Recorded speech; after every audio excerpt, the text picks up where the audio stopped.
Are you interested in successful marketing tactics that also benefit the communities that your business serves? If so, you have come to the right place. This is the Win Grin podcast, brought to you by Leagueside, the nation's leading youth sports sponsorship platform. On the show, we talk to some of the smartest minds in marketing and brand building about marketing and growth strategy, and hear inspiring stories about how they got to where they are today. Get ready to learn and be inspired. Here's your host, Evan Brandoff.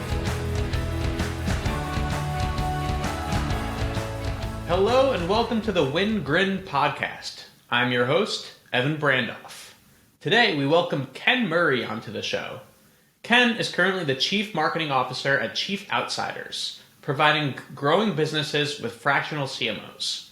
He has led marketing at a lot of amazing brands, including JG Wentworth, which we're going to dive into later on the show. Let's get into it. Ken, thank you so much for coming on today. Evan, I am thrilled to be here. Thanks so much for inviting me. Yeah, of course. So right before we started recording, we were talking about planning. And this is the time of year that it seems like a lot of marketing departments are in planning mode, getting ready for the next year. And right now it's November 11th. This podcast is going to go live a little bit later, probably early in the new year. I'm curious, just generally, what are the keys to being good at annual planning for a marketing department? Well, I mean, you have to know where you want to go, right? And that's why marketing is just an extension of the business, right? Mm-hmm. So whatever marketing does really has to be in sync with what the business wants to do, what the strategy of the business is to move forward. That's, step number one. If you're not aligned there, then, all you're doing is treading water. Anybody can send out campaigns, anybody can write copy, anybody can, whatever you define as marketing, all those, moving pieces. But they're tactical unless you're aligned with the business, leadership, strategy, and that's where it all starts, right? It starts and stops there, honestly. Yeah, and something that you had said that I loved is you mentioned that campaigns that you've been a part of in the past that didn't work are ones that didn't tie back to the core mission. Yeah. Can you elaborate a little bit on this a little bit more? How should a marketing team, a marketing department leverage the mission of the organization in their work? Well, again, the first thing is that there needs to be a recognized mission, right? And I like to, I'm a big Simon Sinek fan, who you want to understand the power of why you exist. And, what you do is really important. How you do it, that's kind of the secret sauce. Everybody has a cool way of doing stuff. But unless you know why you exist as an organization, then everything else is kind of immaterial. And it's hard. It's hard work to get to that core purpose and vision. And I know you guys have done that. I mean, through your mission-based focus is amazing, and that alignment between the youth sports leagues and the corporate partners that you bring together at Leagueside. You clearly have that purpose, right? You understand why you exist, and I bet if you walk down your virtual halls these days, people would know why you exist. But at many companies, that's not the case. And so, just getting back to your question, if you don't know why you exist, then again, you're just going through the motions. If you do know why you exist, then there's a North Star, right? And everything kind of pivots from that North Star to say, okay, I understand what we're trying to accomplish, right? I understand, and it has to do, typically, this customer has to be in the middle of that purpose. And as long as I understand that, then it just opens up worlds of opportunities. But if I just decide to conduct, what we like to call at Chief Outsiders, my company, a random act of marketing, right? Let's try this, throw it up against the wall and see what happens without tying it back to anything. Let's run this campaign. I just love that. And you say, well, why? What's the purpose? What are we trying to do? Are we going to be able to measure it? Are we going to be able to really create value for this core audience and tie back to the why? So, and look, we're all guilty of it. I've done it. You've probably done it. You also have to get stuff done. You don't always have the time to say, oh, what's our why? I don't know what it is. So hang on, guy. I got to take a couple months and do some research and figure that out. Well, Okay, you don't always have that luxury, but ideally, what you do ties back to your purpose. Right. Ken, you led the efforts of a couple of my favorite marketing campaigns, arguably the most iconic campaigns ever at JG Wentworth. And I want to get into those campaigns in a second. But Sure. First off, what is or what was JG Wentworth's why? That's a great question. And I have to be completely honest. I was not, when I was working at JG Wentworth, this is like, more than 10 years ago, 12 years ago-ish. And I, as a marketer, as a human being, you mature over the years. And at that point, my thing was, it's all about the customer. The customer has to be in the middle of every conversation. The customer, without having that as your core value and mission, then everything else doesn't matter. And I think that's right still, but it wasn't. It's not a complete picture without understanding why the entity, why the corporation exists. We didn't go through that exercise at JG Wentworth about, why do we exist? I mean, it was a really successful company. People knew what they were supposed to do. I mean, it was really well run. And we had a lot of fun. We had a lot of bandwidth to try some things. But it really was about trying to connect with our audience at the end of the day. Okay, so forget the why for a second. It's really that connection with the audience. And then, look, providing a valuable service for an underserved audience. What the heck is a structured settlement? Nobody knows what that is. But there's a million people in this country that have it and who need money. And so we made that connection, and that was our purpose, is really to provide liquidity for an underserved audience that had no other resource, especially when they needed, cash. Well, people don't necessarily know what a structured settlement is, but I think everyone does know what cash now means. Yeah. And you have, or JG Wentworth at 877 Cash Now is the phone number, which is one of the most iconic phone numbers, not just because it's simple, but it also is so accurate and describing what JG Wentworth does. Right. How did you get that phone number? Well, I think I told you in a conversation earlier that we get into that, and so I'll dive into it.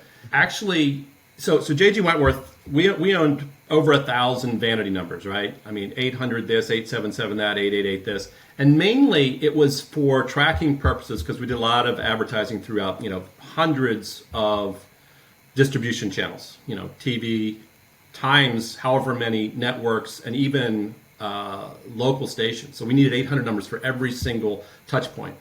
We had probably 20 numbers on the website because we wanted to know where people were when they called. I mean, we were very analytical. That's data drove that company.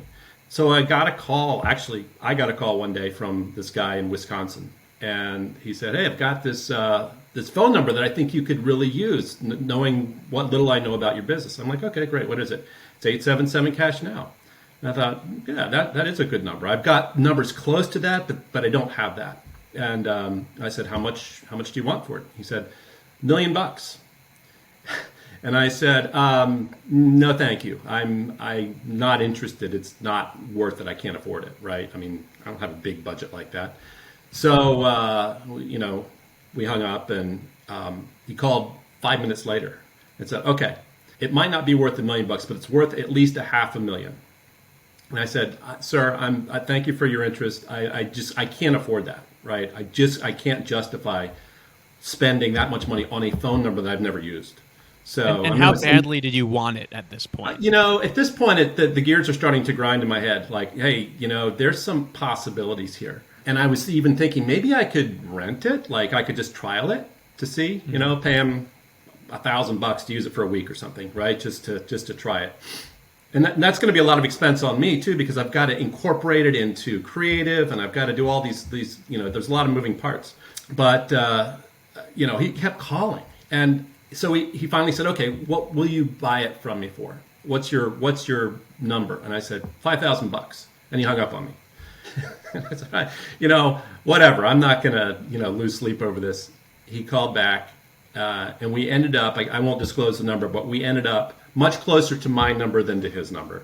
And that was that. And it was just like off to the races, just really being super creative around the use of how do I leverage this. And we actually created a new brand out of that within literally a couple of months. It's incredible. Yeah. And it's probably hard at this point to remember the exact metrics, but from a high level, do you remember, how much call volume increased after you, and what was the phone number before it? Was it anything notable? No, we didn't have a specific vanity number for JG Wentworth. Like I said, we literally used hundreds of 800 numbers. I mean, we maintained them, and that was just part of the operations, component of making sure we always have testing. Just constantly testing different strategies and different uses of that phone number. Over the course of about a year, it drove qualified leads up over 50%.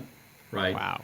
And that was it was planned. It wasn't just like, let's just try something and see what happens. I mean, we mapped it out. And there was serendipity involved too. I mean, look, we had great, just amazing creative talent that worked on this. It was an agency, Carlin Pimsler in New York. I remember they came down for our first meeting when I said, hey, I have this number. I need you guys to come up with some concepts. You're the creative guys. I'm the operations, the business guy. And a week later, they came back and we're going through some of the boards. As they're going through. And the first one's like, it's okay. The second one, it's just so typical. You've got these like money dollar bills flying everywhere. I'm like, no, I don't want that. And the third one was like, oh my God.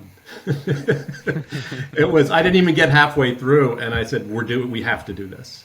And I'm either going to lose my job or it's going to be super successful.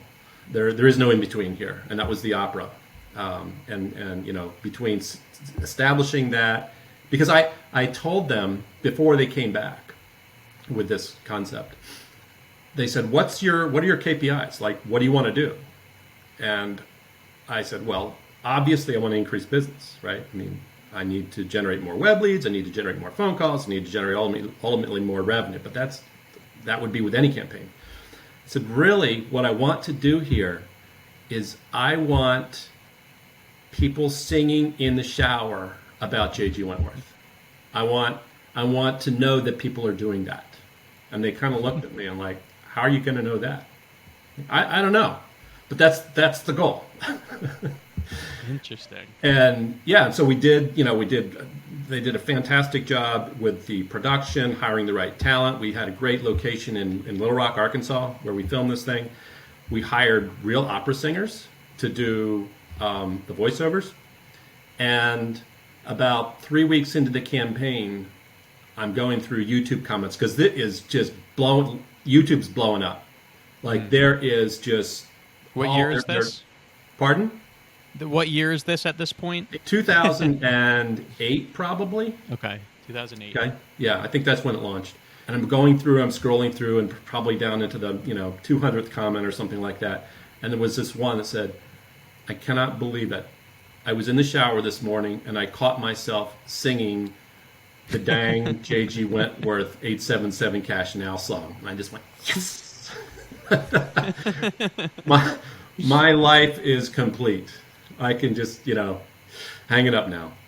I love the concept of, of course, everyone wants to increase call volume or increase sales, but when you think of a KPI outside of the metrics, but instead of like if people are singing this in the shower or something along those lines, it yields so much more creativity. And that commercial probably wouldn't have came to be if the KPI you provided them was just, we need to increase call volume.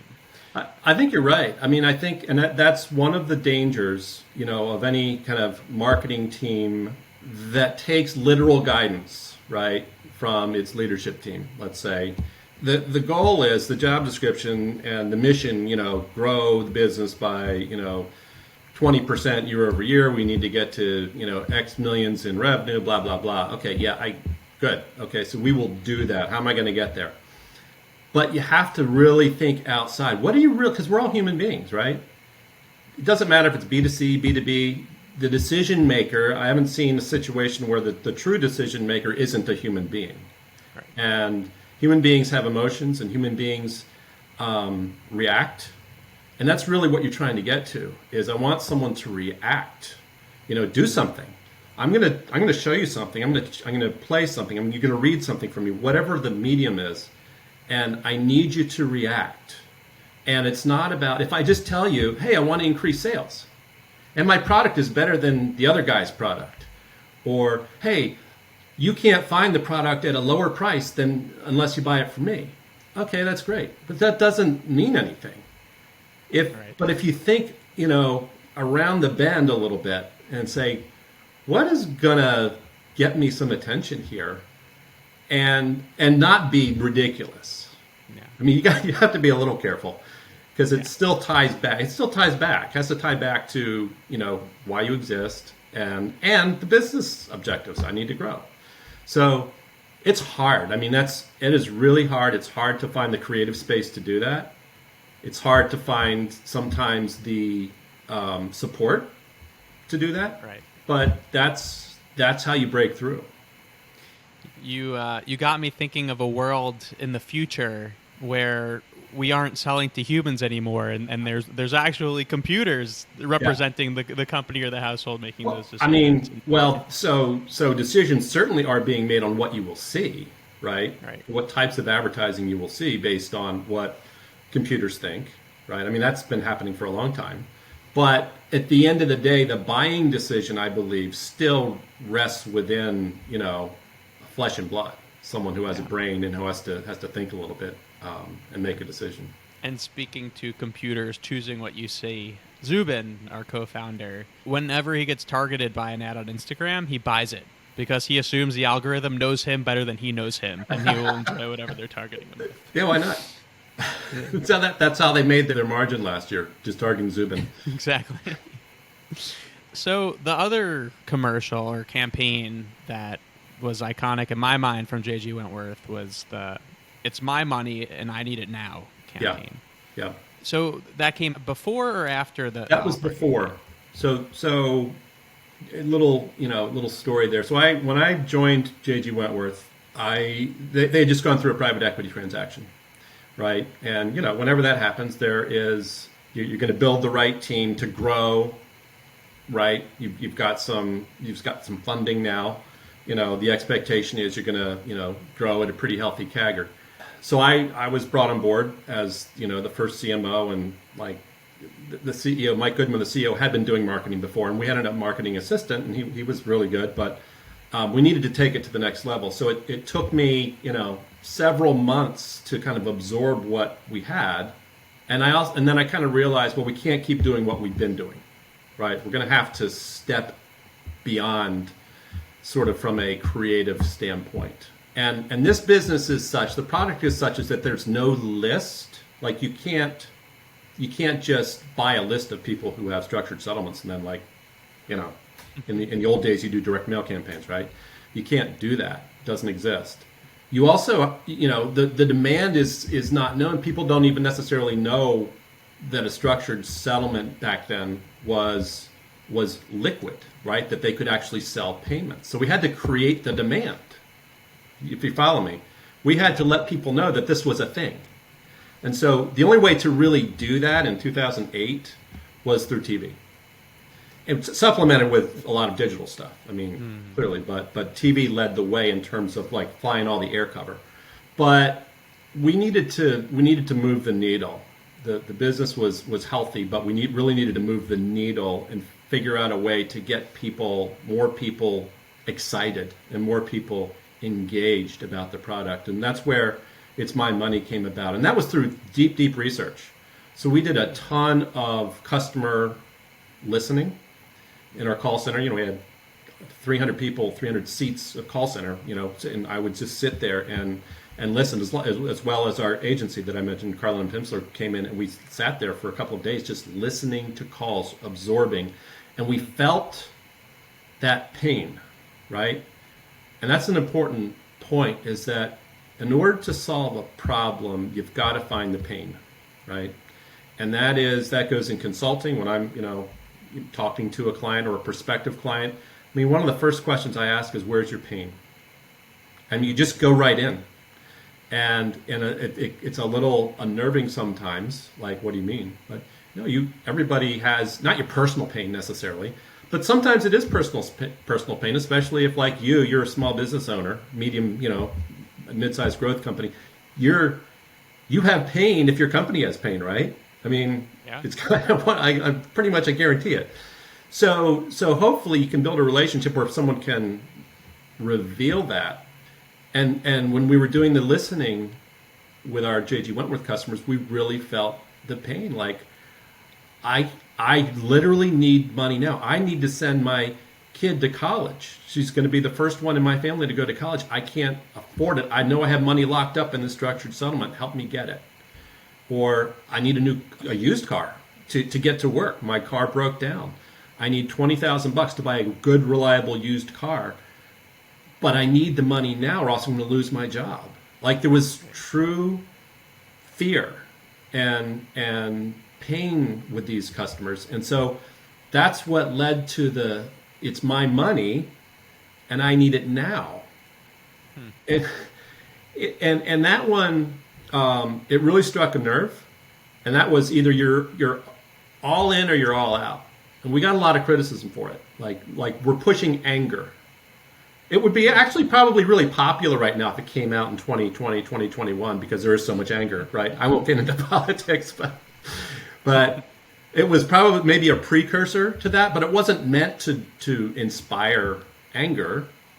It was meant really to shed light on a point, on a need for this target audience, and it worked. So, and that spawned dozens of sort of homemade copycat videos on YouTube as well. They're hilarious. And I think it's a meme now. Yeah, it's oh my god, TikTok soon. Yeah. Yeah. We didn't know what we were doing, but. So which campaign was more successful, the Opera campaign or the It's My Money and I Need It Now campaign? Well, Opera was much more successful, but the It's My Money campaign showed that we can go outside of the box, right? Showed that, I mean, we really had, number one, I had the full support of Mike and Gary Valoric. Yep. At Wentworth way back when to do this, and so I'm forever grateful for that. But it really took courage, I think, not necessarily my courage, our courage, right? Our combined leadership courage to say we're going to do something completely different, and we're going to take some risks here, but it's calculated. It's not just hey, let's try something. It really was calculated based on what our customers were telling us, and we really wanted to establish ourselves more in the mainstream, frankly. We wanted to get recognition. No one knew what JG Wentworth was. So we used that as a platform, both of those campaigns, frankly, as a platform to grow out of, the notion of, oh, they're a late night TV advertiser, which we never were, by the way. I mean, 95% of our advertising happened between, 10 a.m. and 4 p.m. That's when people watch cable TV. And that's when people are responsive to direct response. That's all math too. It's all about the math. You do it at late night, you're going to get the wrong audience. It's just bad. I wish you would have gotten Mike and Gary to be the singers in the Opera commercial. That would have been great. Yeah, I failed in that regard, but that would have been fun. So if you did spend $1 million for the phone number, would it have been a positive ROI? Yes. Well, if you were listening to the person that sold JG Wentworth the number, I guess you could sleep at night knowing that what you were asking for wasn't a crazy number. Well, no, and actually I'm thankful to him. Like I said at the beginning, a lot of this was serendipitous. Had that not happened, would I have researched, let's see if 877 Cash Now is available, and if it isn't, you can always find the owner and then negotiate. I might not have ever done that. Right. Probably wouldn't have done it. I probably would have been too busy doing something else to even kind of think of that. But that happened. Luck is a thing, right? And you have to take advantage of those sort of, and you don't know if it's luck at the time. So it's almost like if something pops into your life and it is at least moderately interesting, don't ignore it. It's so easy not to return a phone call. It's so easy not to return an email. I mean, people are annoying, but if something is moderately interesting, get back with them. Right. That's all I have. And you're highlighting another really important point for marketing, which is the importance of being ego-free in order to be a great marketer. And what I mean by that is just because you didn't think of that phone number beforehand, you were still open to it when they contacted you. You had the idea of singing in the shower. It wasn't necessarily your idea to have opera singers singing it, Right. but being open to and sharing ideas and listening more than you're speaking is why these certain instances were as successful as they were. Yeah, I think you're so right. We're all guilty of sometimes being prima donnas, but if you can just step back and give credit, more than you take credit, especially as you sort of rise up into leadership roles, it's so critical. And doing the opposite is so harmful. So you always try to position others in front of you before yourself, before you're taking credit yourself. That's a really good point, Evan. So transitioning to where you are now, Chief Outsiders. It's okay. But you're the incredible insider at the companies you work with. Well, I don't want to botch this, but would you describe it as essentially fractional CMOs for growing companies? It's exactly what it is. Yeah. So it's a network of,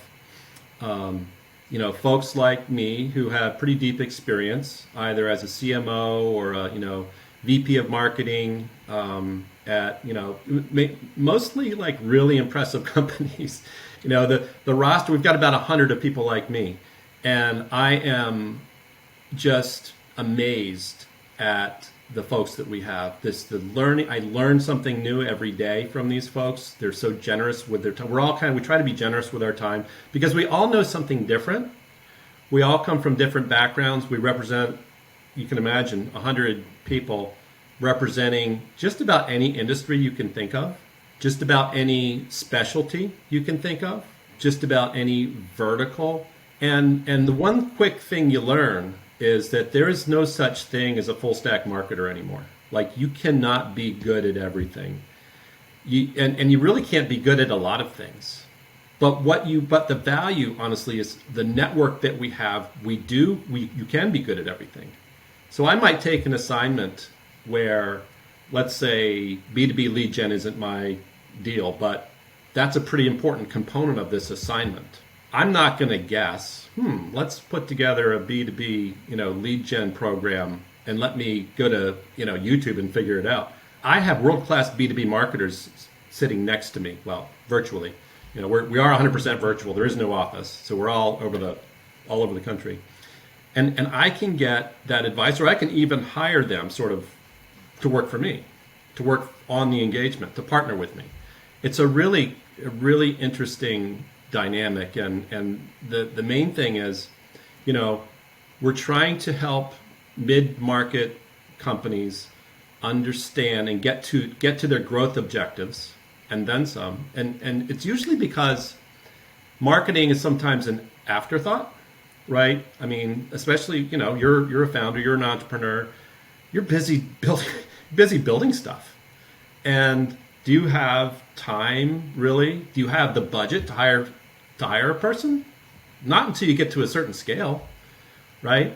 And then even then, you're probably not hiring someone who has deep experience, who they can execute tactically, but they can't necessarily see the big picture. And they don't understand what we call the growth gears, which is, you got to have the insights. You have to understand your customer, the company, the competitors, to power the strategy, which then leads to execution, right? They build upon each other. They don't have to be serial necessarily. You can do some of that in parallel. But if you can't execute without a strategy, you can't have a strategy without insights. And when you're a $5 million company, a $10 million company, a lot of times you don't have that. I don't have insights. I don't know what you mean. I've got a bunch of data, but I don't know what to make of it.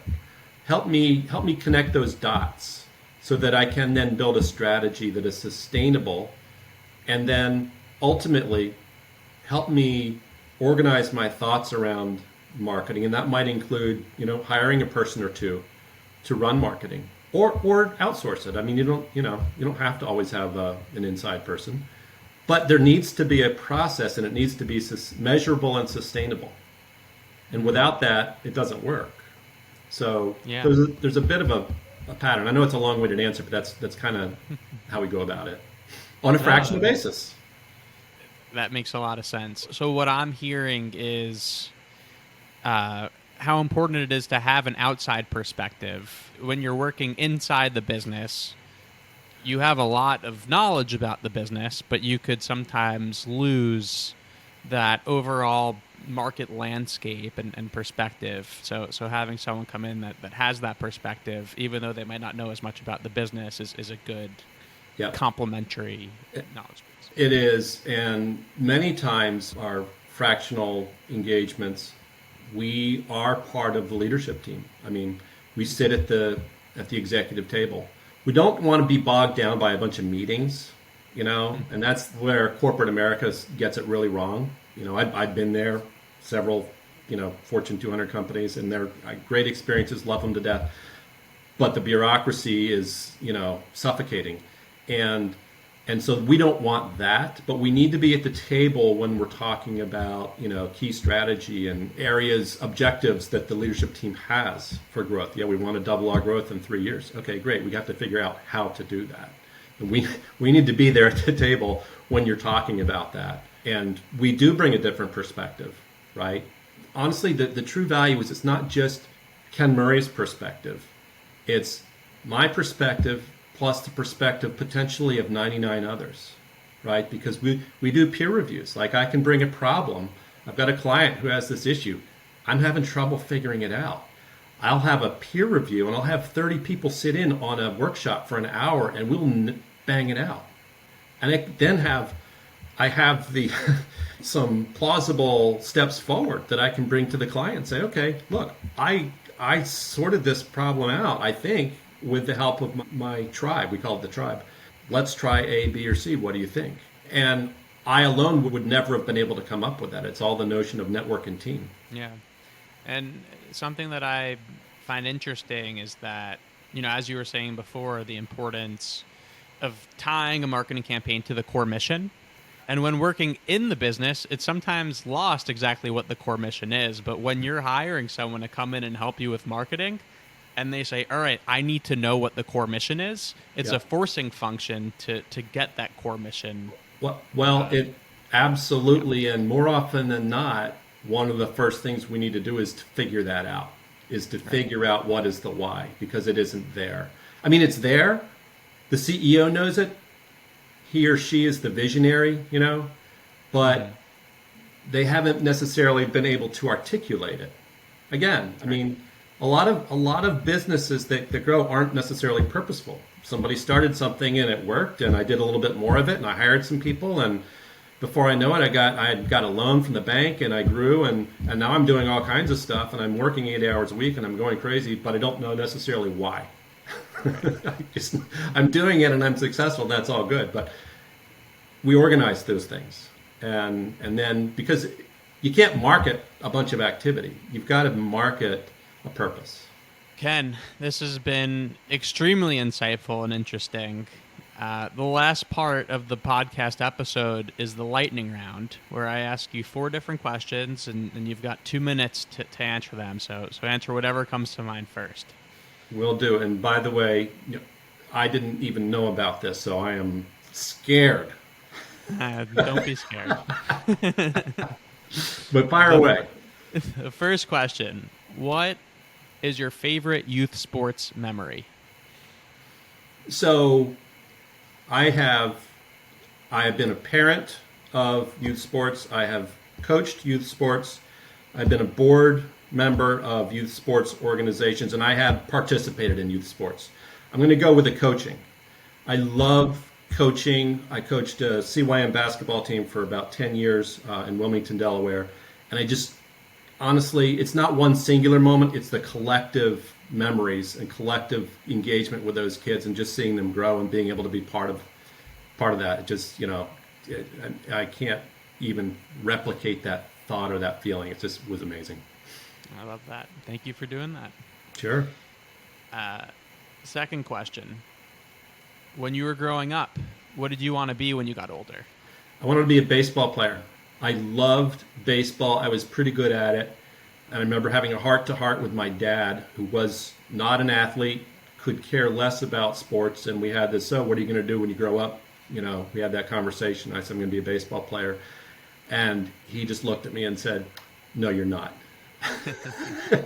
That's not. I think he knew the probability of success, from decent 12-year-old baseball player to major league star.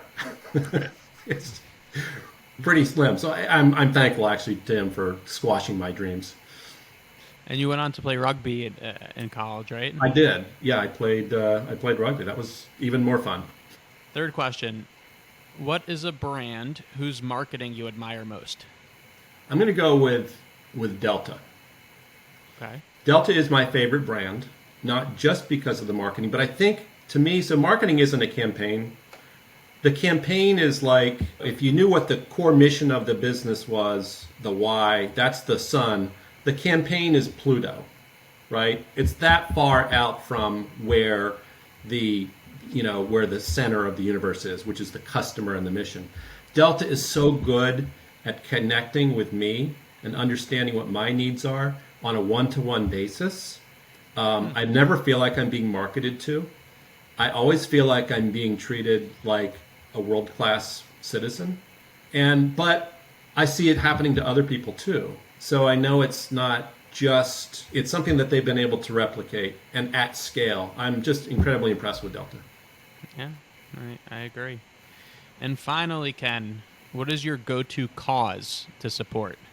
So right now, I'm on the board of it's a nonprofit that drives community activities and small business growth in the city of Neenah, Wisconsin. I live in Neenah.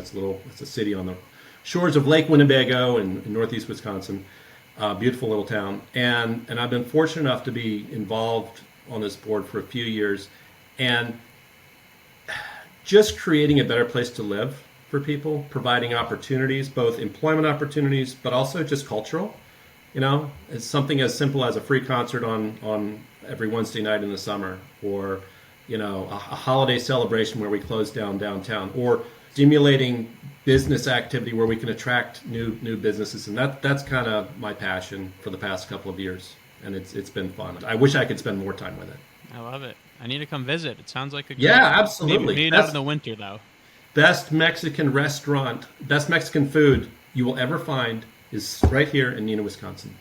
Better than Mexico. It's actually literally from Mexico. Everyone who works here is Mexican. Oh, so all right. It's the real deal. It is. I'm sold. I'm in. Please come and visit. Ken, this was fun, insightful, educational. Thank you so much for coming on today. Evan, I really appreciate it. I enjoyed sharing, my experiences. I don't know if any of it had to do with wisdom, but have truly enjoyed it, and we'll look forward to seeing it and seeing you soon when you come to Neenah. Yeah, I'll see you in Neenah for some quesadillas and some nachos, all right? Awesome. Sounds great. Thank you, Ken. Okay. See you, Evan. Bye. Thank you for listening to our episode of Ken Berry. As a recap, we discussed the backstory to some of the most iconic marketing campaigns at JG Wentworth, the power of understanding your company's why, and the importance of a fresh, outsider's perspective when building your marketing strategy. Thank you so much for tuning in. I'm Evan Brandoff. See you next time. Play on, everyone. Thank you for joining this episode of the Win Grin podcast. If you enjoyed this episode, please subscribe to the show and leave a rating at leagueside.com/podcast. For more educational and inspiring content, you can follow Leagueside on LinkedIn and Instagram @leagueside_. See you next time.